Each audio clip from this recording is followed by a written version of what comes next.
এইরকম রেসিপি প্লেটে নামানো মাত্রই দুর্দান্ত একটা সেন্ট বেরিয়েছে, অসাধারণ সেন্ট, অসাধারণ।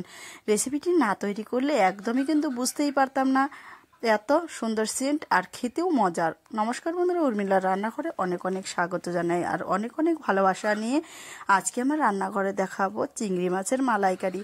অতি সহজে রান্নাটা করব আর ঘরোয়া টিপস দিয়েই কিন্তু বানিয়ে ফেলতে পারবেন আপনারাও এইরকম রেসিপি। এখানে বাজার থেকে কিনে নিয়ে এসেছে মিডিয়াম সাইজের চিংড়ি মাছ, আর চিংড়ি মাছগুলো কাটার জন্য অবশ্যই এখানে কেচি ব্যবহার করবেন। এই যে পাখনাগুলো আমি কেটে নিচ্ছি, তারপরে এর যে উপরের খোসাটা আছে ওই খোসাটাও ফেলে দিব, ভিতরে যে একটা শিরের মতো অংশটাকে ওই শিরটাকেও ফেলে দিব। অবশ্যই বাড়িতে একবার হলেও এইরকমভাবে ট্রাই করে দেখবেন, খেতে কিন্তু দারুণ লাগে।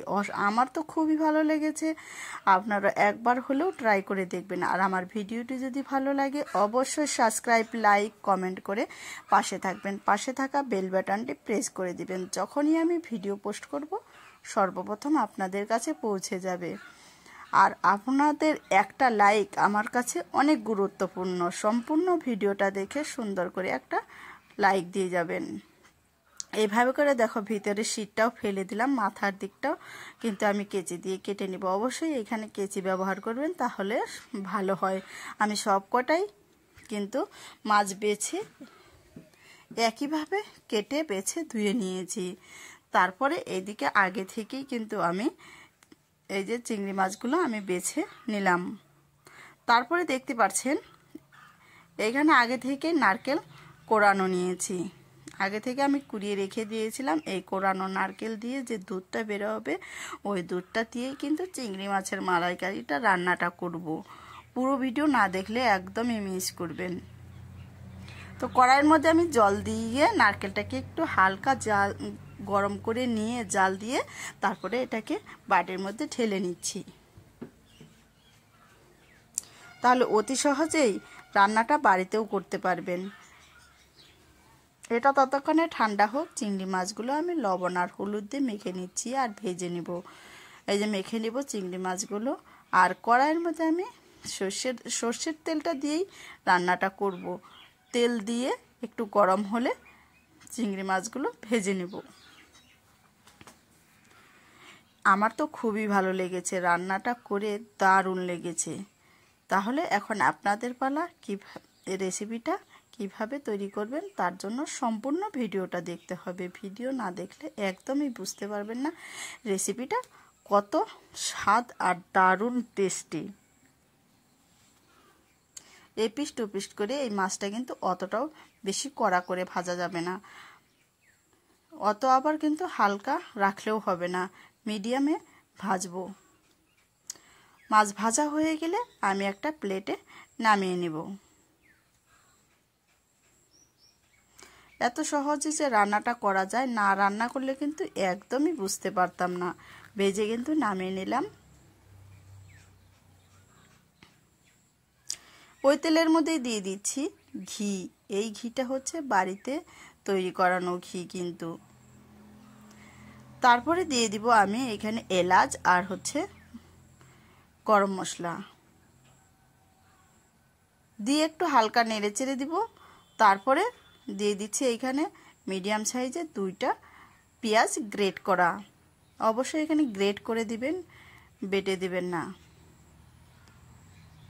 তারপরে দিয়ে দিব আমি একটু নেড়ে চেড়ে নেওয়ার পর আদা আর রসুন বাটা দিয়ে আবারও আমি নেড়ে চেড়ে নিব। এইভাবে করে হালকা আঁচে এটাকে রান্না করতে হবে। ততক্ষণ আমি এখানে নিয়েছি টক দই। টক দইয়ের মধ্যে আমি দিয়ে দিব মশলা, হলুদের গুঁড়ো, জিরের গুঁড়ো আর লঙ্কার গুঁড়ো দিয়ে সুন্দর করে এই মশলাটাকে আর টক দইকে মিশিয়ে নিতে হবে। মিশিয়ে নিচ্ছি এইভাবে।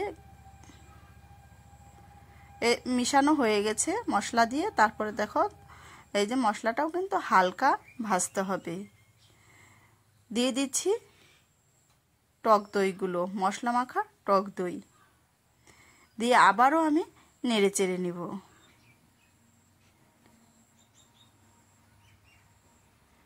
এভাবে করে হালকা আঁচে কিন্তু এটাকে ভাজতে হবে। বেশি পুড়ে গেলে কিন্তু খেতে কিন্তু একদমই ভালো লাগবে না। অবশ্যই বাড়িতে এই রকম করেই ট্রাই করে দেখবেন। দিয়ে দিচ্ছি এখন, পরে দেব এটা স্বাদ মতো লবণ।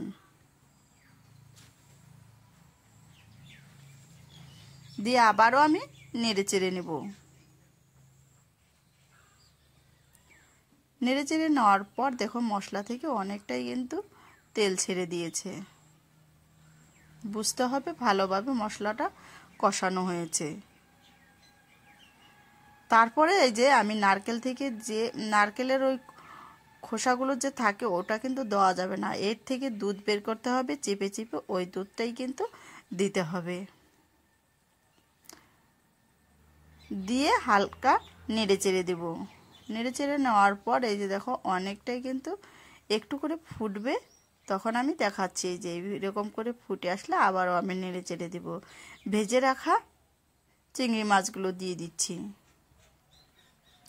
আর এমনিতেও অসাধারণ একটা সেন্ট বেরিয়েছে, সেন্ট শুঙেই কিন্তু অনেকটা পেট ভরে যাচ্ছে। আমার তো যখন আমি গরম ভাত দিয়ে খাই এটা খুবই কিন্তু দারুণ মজার ও টেস্টি লেগেছে। তো অবশ্যই তাহলে বাড়িতে একবার হলেও ট্রাই করবেন। আর আমার ভিডিওটি যদি ভালো লাগে অবশ্যই ছোট্ট করে একটা লাইক দিয়ে যাবেন। তারপরে দেখুন আমি দিয়ে দিচ্ছি সবশেষে গরম মশলার গুঁড়ো। এইখানে বাটা মশলাটা দিতে পারলে ভালো হয়, আমার কাছে ছিল না, সেজন্য আমি গুঁড়োটাই ব্যবহার করলাম। হালকা আঁচে এটাকে একটু জাল দিয়ে নামিয়ে ফেলতে হবে। কি ঘরোয়া টিপস দিয়েই তাহলে বানিয়ে ফেলতে পারবেন অসাধারণ এক রেসিপি। সম্পূর্ণ ভিডিওটা দেখার জন্য অসংখ্য অসংখ্য ধন্যবাদ। আমি কালকে অন্য ভিডিও নিয়ে আসবো আপনাদের কাছে। আপনারা ভালো থাকবেন, সুস্থ থাকবেন এই কামনাই করি। নামানোর পর অসাধারণ একটা সেন্ট বেরিয়েছে, দারুণ লাগছে সেন্টটা। আর বাড়িতে এইরকম ঘরোয়া টিপস দিয়ে রান্না করার চেষ্টা করবেন, খেতে কিন্তু ভালো লাগবে।